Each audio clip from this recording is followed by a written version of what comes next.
Une équipe mixte au poste de police de Picogan va bientôt se concrétiser.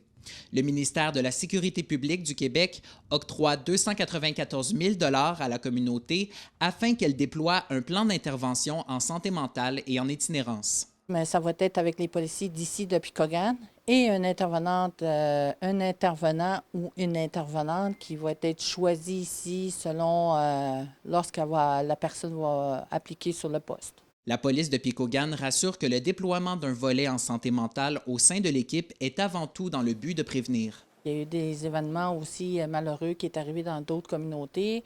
Et puis, je vais donner comme exemple Thierry Leroux puis Maureen Bro.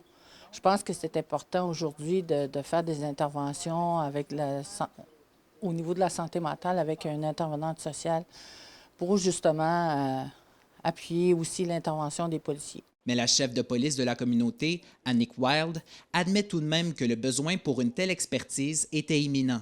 Bien, on a plusieurs interventions concernant la santé mentale suite à la COVID, suite à ce qui est arrivé. Bien, il y a beaucoup d'appels par rapport à la santé mentale.